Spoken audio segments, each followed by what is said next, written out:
नमस्कार प्यारे साथियों, स्वागत है आप सभी मित्रों का स्टडी वेब्स के ऑफिशियल प्लेटफॉर्म पर। कैसे हैं आप सभी लोग? आशा करते हैं आप सभी लोग स्वस्थ होंगे और अपनी तैयारी बढ़िया तरीके से कंटिन्यू कर रहे होंगे। दोस्तों, अगर हम आपसे बातचीत करें तो आज के सेशन में हम लोग लास्ट सेशन को आगे बढ़ाएंगे और लास्ट सेशन में हम लोगों ने राष्ट्रपति की विधायी शक्तियों के बारे में पढ़ा था और आज का जो सेगमेंट है उसमें हम लोग क्या डिस्कस करेंगे। आज के सेगमेंट पे हम राष्ट्रपति की कार्यपालिका और न्यायिक शक्तियों के बारे में डिस्कस करेंगे। ठीक है, तो जैसा कि आप सभी लोगों को पता है कि अगर क्लास का पीडीएफ और लिंक वगैरह वीडियो लिंक चाहिए तो आप लोग हमारे टेलीग्राम चैनल, और टेलीग्राम चैनल आप सबको पता है क्या है, GK GS by Sudhanshu sir को ज्वाइन कर सकते हैं। जब इसको ज्वाइन कर लेंगे तो यहाँ पर क्लास का वीडियो लिंक और उसके साथ साथ अगर हम आपसे बातचीत करें तो पीडीएफ भी आपको यहाँ पर मिल जाएगी। ठीक है, तो चलिए हम शुरू करते हैं ज्यादा समय न लेते हुए। राष्ट्रपति की कार्यपालिका और न्यायिक शक्तियों के बारे में बातचीत करते हैं और सबसे पहले इसका सेगमेंट क्या पढ़ेंगे, राष्ट्रपति की कार्यपालिका शक्ति। तो हेडिंग बनाइएगा, एग्जीक्यूटिव पावर ऑफ प्रेसिडेंट, राष्ट्रपति की कार्यपालिका शक्ति। कार्यपालिका शक्ति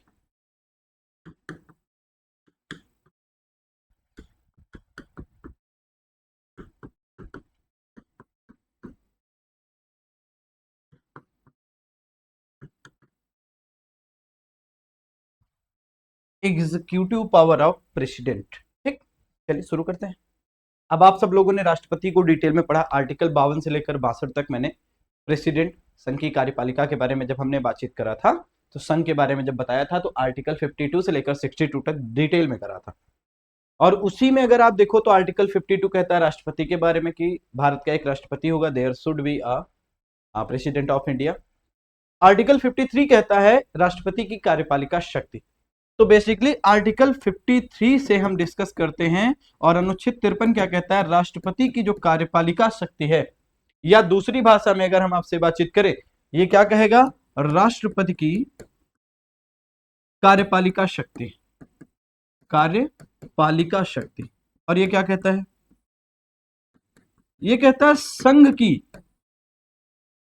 संघ की आर्टिकल 53 ये कहता है कि संघ की कार्यपालिका शक्ति राष्ट्रपति में निहित होती है। तो इसका मतलब है ये कहता है संघ की कार्यपालिका शक्ति, कार्यपालिका शक्ति राष्ट्रपति में निहित होती है। राष्ट्रपति में निहित होती है, निहित होती है, राष्ट्रपति में निहित होती है। संघ की कार्यपालिका शक्ति किसमें निहित होती है, तो कह रहे हैं कि संघ की कार्यपालिका शक्ति राष्ट्रपति में निहित होंगी। अच्छा ठीक है, तो क्या इन शक्तियों का प्रयोग राष्ट्रपति अपने आप से करेगा? तो ये कहा जाता है कि इन शक्तियों का प्रयोग राष्ट्रपति स्वयं या अपने अधीनस्थ अधिकारियों के द्वारा करेगा। इन शक्तियों का प्रयोग कैसे करेगा, तो इन शक्तियों का प्रयोग, जो राष्ट्रपति की शक्तियां होती हैं, इनका प्रयोग राष्ट्रपति अपने स्वयं के द्वारा या अपने अधीनस्थ अधिकारियों के द्वारा करता है। और अगर मैं आपसे बातचीत करूं, चूंकि भारत एक डेमोक्रेटिक सेटअप है और डेमोक्रेटिक सेटअप की जब हम आपसे बात करते हैं तो यहाँ पर चुनाव होते हैं और चुनाव के परिणाम स्वरूप जब लोकसभा के चुनाव होते हैं तो काउंसिल ऑफ मिनिस्टर और प्राइम मिनिस्टर का क्या होता है, नियुक्ति करा जाता है। और काउंसिल ऑफ मिनिस्टर यानी कि मंत्रिपरिषद और प्रेसिडेंट या राष्ट्रपति के बारे में जब हम आपसे बातचीत करते हैं तो इनका अपॉइंटमेंट कौन करता है, राष्ट्रपति करता है। तो यहीं पर जब कार्यपालिका शक्ति में हम बातचीत करते हैं आर्टिकल 74 की, तो आर्टिकल 74 अनुच्छेद 74 क्या कहता है, आर्टिकल 74 क्या कहता है, तो आर्टिकल 74 कहता है राष्ट्रपति की सहायता के लिए एक मंत्रिपरिषद होती है। क्या कहता है, राष्ट्रपति की सहायता के लिए, राष्ट्रपति की सहायता के लिए, सहायता के लिए एक मंत्रिपरिषद होगी, एक मंत्रिपरिषद होगी, मंत्रिपरिषद होगी। और जिसका प्रधान कौन होगा, जिसका प्रधान प्रधानमंत्री होता है। इस मंत्रिपरिषद का प्रधान कौन होगा, जिसका प्रधान प्रधानमंत्री होता है, प्रधानमंत्री होता है। ये ध्यान दीजिएगा। तो राष्ट्रपति साहब ये जो शक्तियां हैं इनका प्रयोग कैसे करेंगे, काउंसिल ऑफ मिनिस्टर और प्रधानमंत्री की सलाह के आधार पर करेंगे। तो यहां पर शब्द ध्यान रखिएगा, सलाह के आधार पर करेंगे। ठीक, क्लियर हो गया। तो जब बातचीत करते हैं, ये जब मैंने कहा कि भैया सहायता के लिए एक मंत्रिपरिषद होती है या राष्ट्रपति की सहायता और सलाह के लिए क्या होगी, एक मंत्रिपरिषद होगी, तो अब प्रश्न उठता है कि सलाह जो काउंसिल ऑफ मिनिस्टर के द्वारा दी जाएगी, एडवाइस काउंसिल ऑफ मिनिस्टर या प्राइम मिनिस्टर के द्वारा जो प्रेसिडेंट साहब को दी जाएगी, क्या उस सलाह को मानने के लिए राष्ट्रपति साहब बाध्य हैं? सोच के उत्तर करिएगा, जल्दबाजी नहीं, आराम से, बिल्कुल समय लेकर। तो उत्तर आएगा सर, राष्ट्रपति एक बार क्या कर सकते हैं, राष्ट्रपति एक बार सलाह को पुनर्विचार के लिए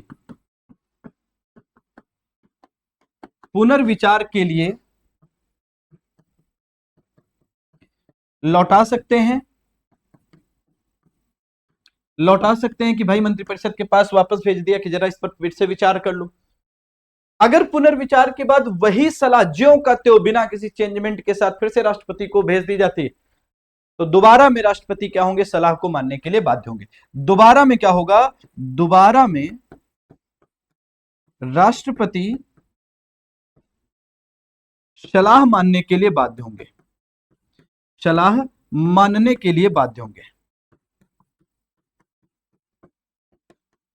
बाध्य होंगे। अब ध्यान सुनिएगा, इसके संबंध में हमारे यहां पर दो कॉन्स्टिट्यूशन अमेंडमेंट हुए। एक हुआ 42वां संविधान संशोधन, कॉन्स्टिट्यूशन अमेंडमेंट एक्ट। ये कब आया, तो हम कहेंगे 1976 में। कॉन्स्टिट्यूशन अमेंडमेंट एक्ट, मैं फुल फॉर्म एक बार लिख देता हूं, इसका नाम है कॉन्स्टिट्यूशनल अमेंडमेंट एक्ट, संविधान संशोधन अधिनियम। तो ये जब आया 1976 में, तो ये कहा गया कि राष्ट्रपति पहली बार ही सलाह के लिए बाध्य होंगे। ध्यान समझना, इसमें क्या कहा गया, राष्ट्रपति सलाह मानने के लिए बाध्य होंगे, राष्ट्रपति सलाह मानने के लिए बाध्य होंगे, मानने के लिए बाध्य होंगे। लेकिन फिर आप देखोगे एक और कॉन्स्टिट्यूशन अमेंडमेंट किया गया जिसका नाम था 44th कॉन्स्टिट्यूशन अमेंडमेंट, और 44th कॉन्स्टिट्यूशन अमेंडमेंट एक्ट 1978 में यह कहा गया कि राष्ट्रपति जो है, राष्ट्रपति सलाह को क्या कर सकते हैं, सलाह को पुनर्विचार के लिए एक बार लौटा सकते हैं, पुनर्विचार के लिए एक बार लौटा सकते हैं, एक बार लौटा सकते हैं, एक बार लौटा सकते हैं। और अगर यही सलाह ज्यों का त्यों फिर से वापस कर दी जाएगी, तो दोबारा मानने के लिए क्या होंगे, दोबारा मानने के लिए बाध्य होंगे, मानने के लिए बाध्य। तो नेचर कैसा है सलाह का, तो आप कहोगे बाध्यकारी नेचर में, कि काउंसिल ऑफ मिनिस्टर के द्वारा राष्ट्रपति साहब को जो भी सलाह दी जाएगी, राष्ट्रपति साहब उसको मानने के लिए बाध्य होंगे। ये आप मान के चलिए। अच्छा, ये जो सलाह दी गई है राष्ट्रपति साहब को काउंसिल ऑफ मिनिस्टर के द्वारा, क्या ये सलाह की न्यायिक समीक्षा हो सकती है, तो हम कहेंगे बिल्कुल नहीं। तो हम यहीं पर एक लाइन और लिख लेंगे, सलाह की न्यायिक समीक्षा नहीं हो सकती। एक लाइन और, सलाह की न्यायिक समीक्षा, जुडिशियल रिव्यू नहीं हो सकती है, नहीं हो सकती है। तो दो कंक्लूजन निकल के आए, क्या, सलाह मानने के लिए राष्ट्रपति साहब बाध्य होंगे, और दूसरी, न्यायिक समीक्षा जो है वो नहीं की जा सकती है सलाह की। ठीक है, तो आर्टिकल 74 ये कहता है राष्ट्रपति की सहायता के लिए एक मंत्रिपरिषद होगी, जिसका प्रधान कौन होगा, जिसका प्रधान प्रधानमंत्री होता है। ठीक है, इसी तरीके से जब हम आगे पढ़ते हैं, तो आगे का जब हम एग्जीक्यूटिव पावर की बातचीत करते हैं, तो इसी में एक आर्टिकल 77 होते हैं। जैसे भारत के बारे में जब बातचीत करें, तो भारत सरकार के सभी कार्यपालिका के जो कार्य हैं वो राष्ट्रपति के नाम से किए जाते हैं। आर्टिकल 77 क्या कहता है, आर्टिकल 77 ये कहता है कि संघ की कार्यपालिका के सभी कार्य राष्ट्रपति के नाम से किए जाएंगे। संघ की कार्यपालिका के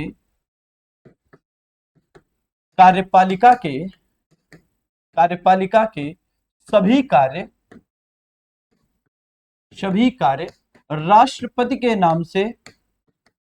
राष्ट्रपति के नाम से किए जाएंगे या किए जाते हैं। तो यहां पर प्रधानमंत्री जी का नाम नहीं चलेगा, यहां पर भारत के राष्ट्रपति का नाम चलेगा। जितना भी कार्यपालिका का कार्य होगा वो सब किसके नाम से संचालित किया जाएगा, वो सब का सब राष्ट्रपति के नाम से संचालित किया जाएगा। ठीक, यहीं पर आर्टिकल 78 है, एक और आर्टिकल है जिसका नाम है अनुच्छेद 78 78। अनुच्छेद 78 क्या कहते हैं, राष्ट्रपति प्रधानमंत्री से शासन प्रशासन के संबंध में क्या मांग सकते हैं, रिपोर्ट मांग सकते हैं। अच्छा, क्या प्रधानमंत्री मना कर सकते हैं कि नहीं भैया हम प्रशासन के संबंध में आपको कोई जानकारी नहीं देंगे? बिल्कुल नहीं। रिपोर्ट क्या देनी पड़ेगी, राष्ट्रपति साहब को सौंपनी पड़ेगी। तो प्रशासन के संबंध में, विधि निर्माण के संबंध में क्या कर सकते हैं, जानकारी प्राप्त कर सकते हैं। तो राष्ट्रपति साहब प्रधानमंत्री से, प्राइम मिनिस्टर से प्रशासन, विधि निर्माण से संबंधित जानकारी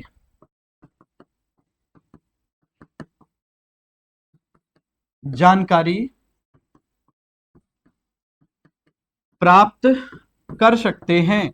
और ध्यान समझिएगा, प्रधानमंत्री जी देंगे जानकारी, ये नहीं, मना नहीं किया जा सकते।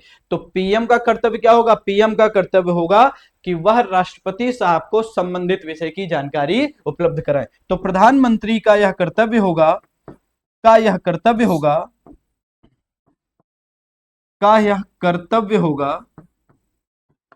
कि वह, प्रधानमंत्री का यह कर्तव्य होगा कि वह राष्ट्रपति को जानकारी उपलब्ध कराएं, राष्ट्रपति संबंधित विषय की जानकारी उपलब्ध कराएं। समझ में आ गया?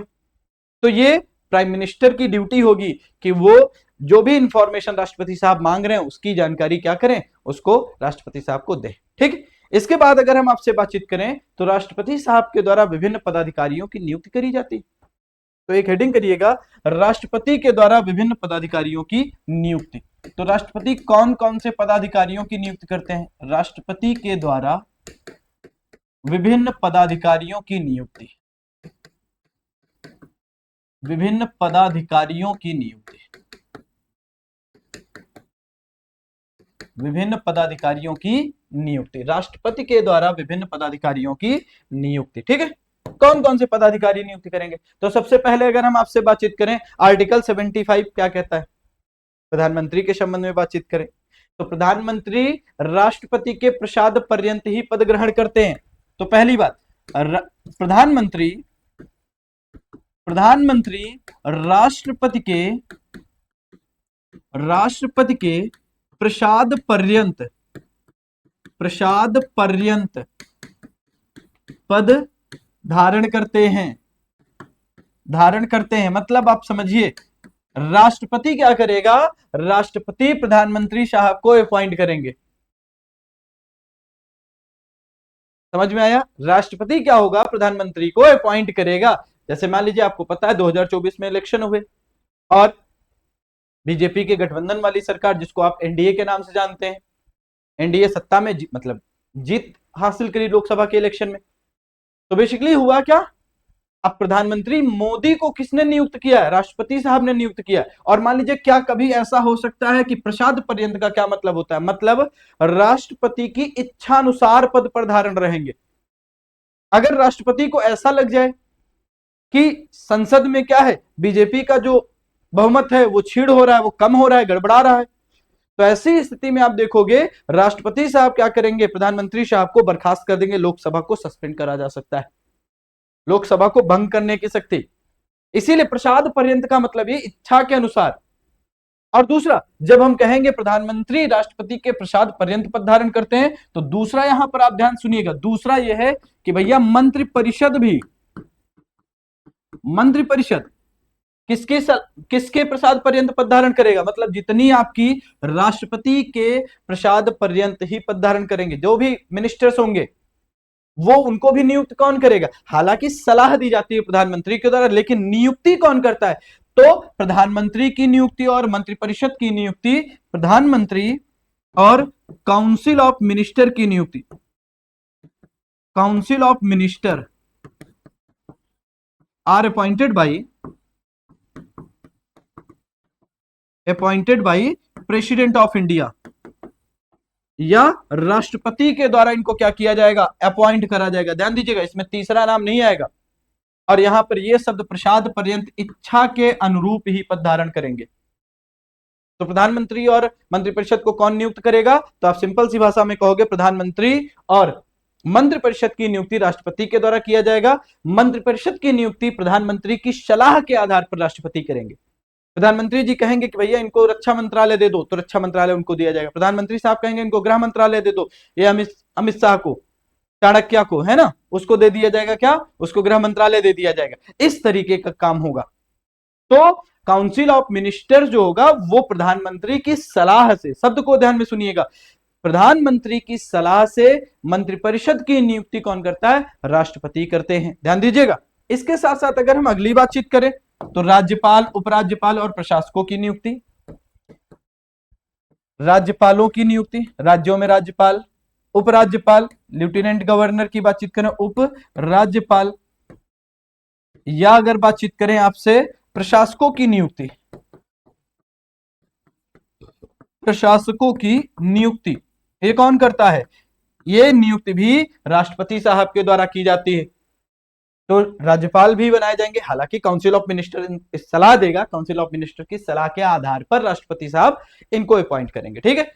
इसी तरीके से अगली अगर हम बातचीत करें, अगला क्या कार्य होगा, तो अगला कार्य है कि भैया भारत के महान्यायवादी की नियुक्ति। आर्टिकल 76 आगे डिटेल करेंगे, अभी हम बस राष्ट्रपति साहब किसको किसको अपॉइंटमेंट देते हैं। तो आर्टिकल 76 कहता है कि भैया अटॉर्नी जनरल ऑफ इंडिया, मतलब महान्यायवादी, भारत के महान्यायवादी की नियुक्ति, भारत के महान्यायवादी की नियुक्ति कौन करेगा, तो भारत के महान्यायवादी की नियुक्ति भी राष्ट्रपति महोदय के द्वारा की जाएगी। इसके वेतन, पद, शर्तें, कार्यकाल, ये जितना भी टर्म्स एंड कंडीशंस होगा ये सब राष्ट्रपति साहब निर्धारित करेंगे। इसके साथ साथ आप एक और महत्वपूर्ण पोस्ट होती है जिसको आप बोलते हैं controller and auditor general of India, नियंत्रक एवं महालेखा परीक्षक, नियंत्रक एवं महालेखा परीक्षक की नियुक्ति, महालेखा परीक्षक की नियुक्ति कौन करता है, महालेखा परीक्षक की नियुक्ति भी राष्ट्रपति के द्वारा की जाती है, राष्ट्रपति के द्वारा इसकी नियुक्ति करी जाती है। अगली बातचीत करें, अगला काम क्या है, तो अगला एक काम इंपॉर्टेंट है भैया, UPSC, union public service commission, संघ लोक सेवा आयोग के अध्यक्ष और सदस्यों की नियुक्ति। यूपीएससी के अध्यक्ष और संघ लोक सेवा आयोग के अध्यक्ष और सदस्यों की नियुक्ति कौन करेगा, और सदस्यों की नियुक्ति भी राष्ट्रपति महोदय के द्वारा की जाएगी। ठीक। और अगली बातचीत करें, अगला काम क्या है, तो अगला काम एक है चीफ इलेक्शन कमिश्नर और इलेक्शन कमिश्नर की नियुक्ति, मुख्य चुनाव आयुक्त और अन्य आयुक्तों की नियुक्ति कौन करेगा, राष्ट्रपति कहेंगे। तो मुख्य चुनाव आयुक्त, मुख्य चुनाव आयुक्त और अन्य आयुक्तों की नियुक्ति, और अन्य आयुक्तों की नियुक्ति कौन करता है, अन्य आयुक्तों की नियुक्ति राष्ट्रपति साहब के द्वारा की जाती है। और आपको मैं बता दूं यहीं पर, तो ध्यान से समझेंगे, तो अभी वर्तमान समय में एक आपके मुख्य चुनाव आयुक्त हैं, दो अन्य आयुक्त हैं, मतलब टोटल 3 सदस्यीय क्या है, निकाय देखने को ये मिलता है। अगली बातचीत करें तो आप यहीं पर देखोगे भैया अगला क्या होगा, तो हम कहेंगे जैसे national commission for scheduled tribes है ना, राष्ट्रीय क्या कह सकते हैं शेड्यूल्ड ट्राइब्स, अनुसूचित जनजाति आयोग, राष्ट्रीय अनुसूचित जनजाति आयोग,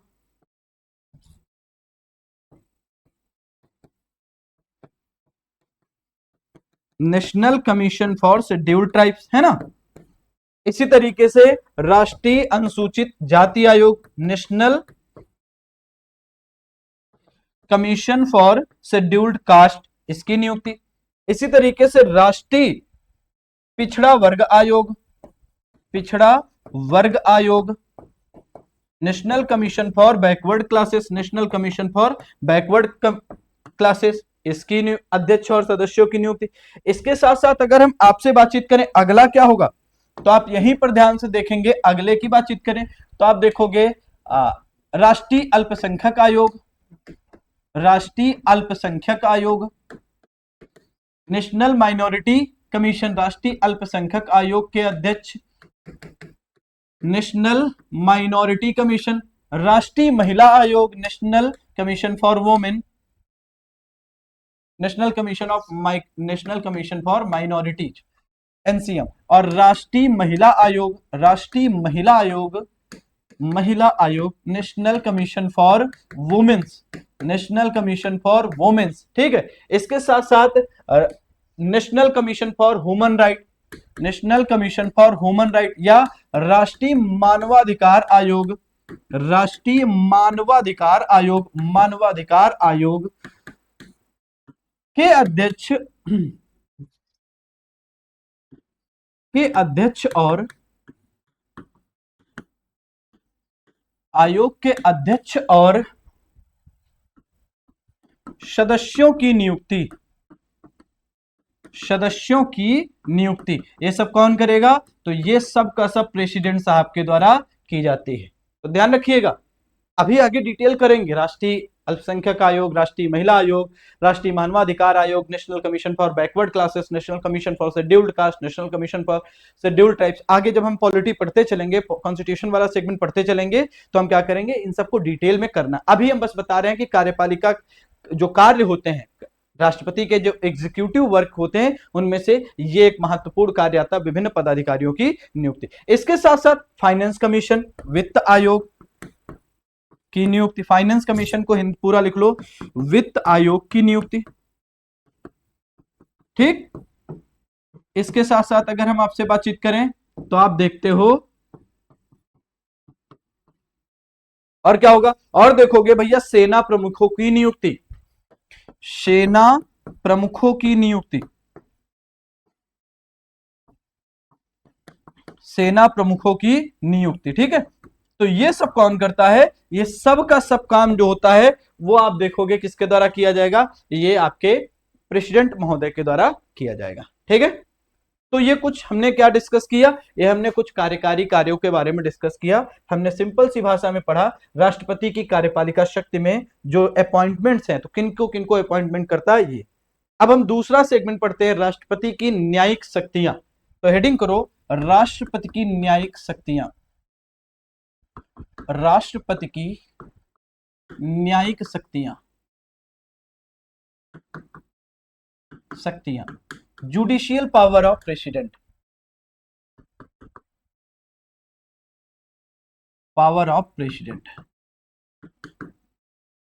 जुडिशियल पावर ऑफ प्रेसिडेंट, ठीक। चलिए देखते हैं इसके बारे में, जुडिशियल पावर ऑफ प्रेसिडेंट क्या होता है। पहली बात तो समझ लो, अगर हम आपसे बातचीत करें भारत का जुडिशरी सिस्टम क्या है, तो सबसे नीचे डिस्ट्रिक्ट कोर्ट होता है, डिस्ट्रिक्ट कोर्ट से ऊपर हाई कोर्ट होता है, हाई कोर्ट से ऊपर सुप्रीम कोर्ट होता है, ये सेगमेंट होता है, ठीक।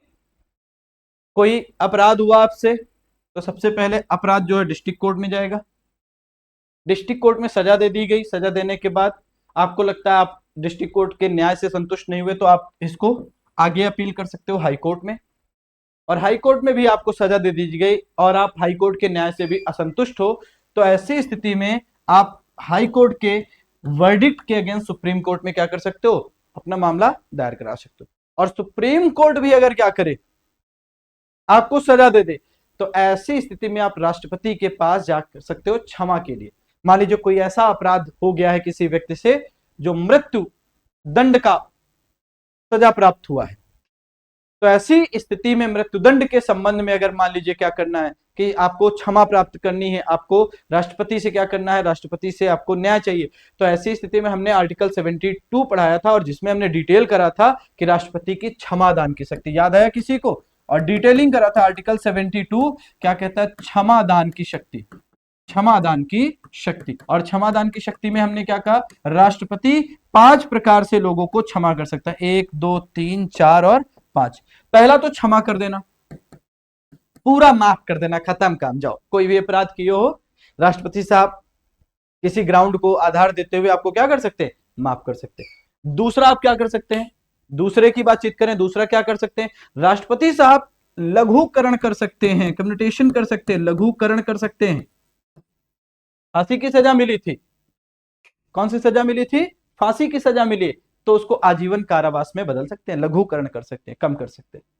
अगला तीसरा जो क्षमा का नेचर है वो कैसा है, परिहार किया जा सकता है। परिहार के माध्यम से आपकी सजा को क्या कर सकते हैं, व्यक्ति की सजा को राष्ट्रपति साहब कम कर सकते हैं। परिहार का मतलब क्या होता है, प्रकृति को बिना बदले सजा को कम करना। जैसे मान लो किसी अपराध के लिए आपको 14 वर्ष की कठोर कारावास की सजा हुई है, तो राष्ट्रपति साहब ये कह सकते हैं कि ऐसा है, कठोर कारावास की सजा 7 वर्ष के लिए कर दी गई, तो परिहार हो जाएगा, रेमिशन कर दिया जाएगा। ठीक है, विराम कर देना, विराम लगा देना, आपकी सजा पर विराम लगा देना। विराम का मतलब क्या होता है, तो हम कहेंगे रिस्पाइट कर देना। रिस्पाइट का मतलब विशेष कारण से सजा को स्थगित कर देना। जैसे मान लीजिए कोई महिला है, प्रेग्नेंट है, गर्भवती है, तो वही बैकग्राउंड देते हुए उसकी सजा को विराम कर देना, उसको क्या कर देना, रोक लगा देना। और अगला जो होता है उसको क्या होता है, प्रविलंबन।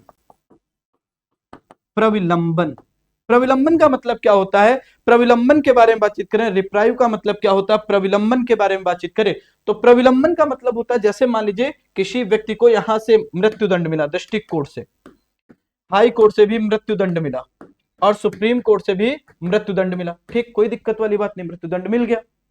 अब मृत्युदंड मिला तो व्यक्ति क्या करता है, व्यक्ति सपोज करिए क्षमा के लिए अप्लाई करता है राष्ट्रपति साहब के पास। तो ऐसी स्थिति में यहां पर से अब आपको, जैसे मान लीजिए आज की डेट की बातचीत करें, सपोज करिए 6 अक्टूबर है, 6 तारीख है, 6 तारीख है। अब मान लीजिए आज किसी व्यक्ति को सजा दी गई कि भैया अगले महीने की 6 तारीख को, 6 नवंबर को किसी व्यक्ति को फांसी देना। अब मान लीजिए इस प्रक्रिया में क्या होता है, व्यक्ति पहले 15-20 दिन सोचता है, भाई एक तो वर्डिक्ट से सपोज करिए सदमे में चला गया कि फांसी मिल गई, लेकिन फिर उसके वकील उसको सलाह देते हैं कि हम क्या कर सकते हैं, हम क्षमादान के लिए अप्लाई कर सकते हैं, क्षमा के लिए। तो ये क्या कर सकता है, व्यक्ति जो है वो सबसे पहले जब राष्ट्रपति के पास अप्लाई करेगा कि भैया हमको क्षमा चाहिए, तो सबसे पहले उस सजा पर प्रविलंबन, रोक लग जाएगा। पता चले कि भाई राष्ट्रपति साहब सोच विचार कर रहे हैं, काउंसिल ऑफ मिनिस्टर सोच विचार कर रहे हैं और व्यक्ति को फांसी पर लटका दिया। तो पहले ही, जैसे ही राष्ट्रपति के पास क्षमा याचिका जाएगी, दया याचिका जाएगी, वैसे ही क्या होगा, वैसे उसकी सजा पर थोड़ा सा क्या समय के लिए प्रविलंब कर दिया जाएगा। मतलब कुछ समय के लिए क्या कर दिया जाएगा, दंड को स्थगित कर दिया जाएगा। इसको हम कहते हैं दंड को स्थगित करना, कुछ समय के लिए, कि भाई जब तक पुनर्विचार चल रहा है, दया याचिका चल रही है, तब तक उसकी सजा को क्या किया जाएगा, एक प्रकार से रोक के किया जाएगा, मतलब रोक लिया जाएगा। अब इसके बाद क्या है, ये जो सलाह होगी, मान लीजिए जब व्यक्ति अप्लाई किया तो प्रविलंबन लग गया, लेकिन इस पर जो निर्णय लेगा वो कौन निर्णय लेगा, निर्णय पर नाम लिखा होगा राष्ट्रपति साहब का, लेकिन यहां पर ध्यान दीजिएगा, निर्णय काउंसिल ऑफ मिनिस्टर की सलाह पर लिया जाएगा। मतलब क्षमा के मामले में निर्णय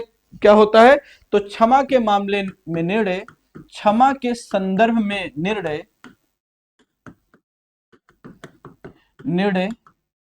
मंत्रिपरिषद की सलाह पर, मंत्रिपरिषद की सलाह पर राष्ट्रपति लेता है, राष्ट्रपति लेते हैं या राष्ट्रपति लेता है, राष्ट्रपति लेता है। और जानते हैं सबसे इंपॉर्टेंट चीज क्या है, ये जो सलाह होगी ये राष्ट्रपति बाध्यकारी होगा, मतलब राष्ट्रपति इसको मानने के लिए बाध्य होगा, अपने मन से नहीं हो सकता।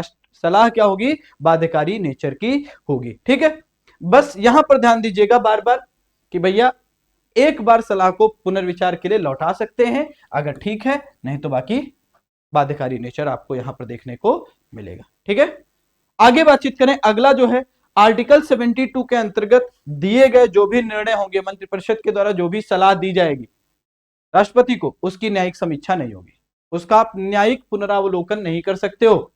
तो ये न्यायिक पुनरावलोकन से बाहर की शक्ति है। हाँ, बस ध्यान दीजिएगा, राष्ट्रपति सपोज करिए धार्मिक मामले को लेकर, मतलब कोई व्यक्ति है सपोज करिए फलाने हैं, फलाने क्या कर रहे हैं, बीजेपी पार्टी को ढेर सारा फंड दे रहे हैं और उनसे कोई अपराध हो जाता है, अपराध हो गया, तो ऐसी स्थिति में मान लीजिए अब बीजेपी को बड़ा फंड देते थे उनकी पार्टी में, 100 करोड़ 500 करोड़ 1000 करोड़ 10,000 करोड़ ऐसा फंड दे रहे हैं, तो अब वो व्यक्ति बीजेपी के लिए इंपॉर्टेंट हो जाएगा। तो ऐसी स्थिति में कभी कभी क्या होता है, अपने राजनीतिक हितों की पूर्ति के लिए पार्टी ये भी कर सकती है कि भैया व्यक्ति से जो अपराध हुआ था उसकी सजा को माफ करा दिया जाए, लेकिन राष्ट्रपति राजनीतिक और उसके साथ साथ धार्मिक और जातिगत अगर निर्णय के आधार पर बातचीत करें कि काउंसिल ऑफ मिनिस्टर राष्ट्रपति को ऐसी सलाह देती है जिसका आधार राजनीतिक होता है, धार्मिक होता है, जातिगत होता है, तो ऐसी स्थिति में वो सलाह मानने के लिए राष्ट्रपति बाध्य नहीं होगा। समझे? ये मृत्युदंड के संबंध में बातचीत करेंगे। अगली बातचीत करें आर्टिकल 124, अनुच्छेद 124 क्या कहता है? आर्टिकल 124 कहता है कि भैया चीफ जस्टिस ऑफ इंडिया या सुप्रीम उच्चतम न्यायालय के न्यायाधीशों की नियुक्ति, उच्चतम न्यायालय के न्यायाधीशों की नियुक्ति, उच्चतम न्यायालय के न्यायाधीशों की नियुक्ति, के न्यायाधीशों की नियुक्ति, उच्चतम न्यायालय के न्यायाधीशों की नियुक्ति। और ध्यान समझिए, वर्तमान समय में हमारे सुप्रीम कोर्ट में कितने जज हैं? तो 1 + 33 मतलब 34 जज हैं टोटल सुप्रीम कोर्ट में जज हैं। और ये कैसे लेंगे, नियुक्ति कैसे करेंगे राष्ट्रपति साहब? तो जो चीफ जस्टिस ऑफ इंडिया होगा, chief justice of India Bharat का मुख्य न्यायाधीश होगा, भारत के मुख्य न्यायाधीश की सलाह पर अन्य न्यायाधीशों की नियुक्ति करी जाएगी। क्लियर हुआ? इसी तरीके से जब हम आपसे बातचीत करते हैं इसके आगे, तो आप देखते हो आर्टिकल 143, अनुच्छेद 143 ये क्या कहता है? तो अनुच्छेद 143 के बारे में जब हम आपसे बात करते हैं तो अनुच्छेद 143 कहता है भैया, सिंपल सी भाषा में, राष्ट्रपति को उच्चतम न्यायालय से परामर्श प्राप्त करने का अधिकार, राष्ट्रपति का सुप्रीम कोर्ट से परामर्श प्राप्त करने का अधिकार, परामर्श प्राप्त करने का अधिकार। ये बेसिकली इसका प्रयोग काउंसिल ऑफ मिनिस्टर करती है। कौन करता है इसका प्रयोग? Council of minister. जैसे काउंसिल ऑफ मिनिस्टर को कभी कभी लगे कि नहीं ये मुद्दा है, इस पर हमको अधिनियम लाना है, अब लेकिन काउंसिल ऑफ मिनिस्टर के मन में एक कंट्राडिक्शन चल रहा है कि हो सकता है सुप्रीम कोर्ट इसको क्या करे, नल एंड वाइड कर दे। तो ऐसी स्थिति में वो राष्ट्रपति के माध्यम से, काउंसिल ऑफ मिनिस्टर क्या कर सकती है? राष्ट्रपति के माध्यम से सुप्रीम कोर्ट से सलाह, परामर्श प्राप्त कर सकता है। तो परामर्श बाध्यकारी होगा? जी नहीं, परामर्श बाध्यकारी नेचर का नहीं होगा। और इसके साथ साथ अगले आर्टिकल की बातचीत करें तो आर्टिकल जो है वो है 217, 217। ये क्या कहता है? ये कहता है उच्च न्यायालय के न्यायाधीशों की नियुक्ति, या उच्च न्यायालय में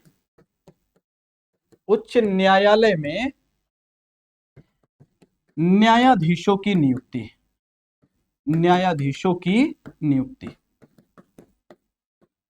तो ये कौन करेगा?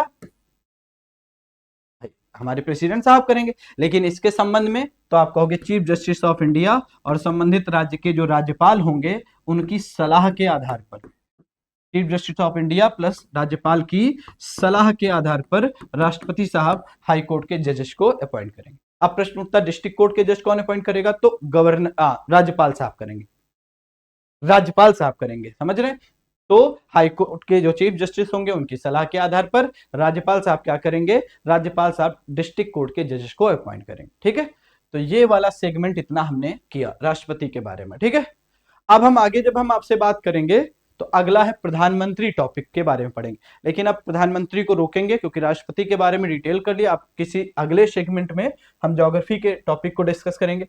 अगर सेशन अच्छा लगा किया करें तो आप सब लोग सेशन को लाइक शेयर कमेंट जरूर किया करें, इंफॉर्मेशन दिया करें, है ना? और वीडियो पूरा देखें, अपने दोस्तों तक शेयर करें। हमारे टेलीग्राम से जुड़ने के लिए आप GK GS by Sudhanshu sir Telegram channel को फॉलो कर सकते हैं, ज्वाइन कर सकते हैं। तो आज का सेशन यहीं तक है। धन्यवाद, नमस्कार, थैंक यू सो मच, बहुत बहुत आभार।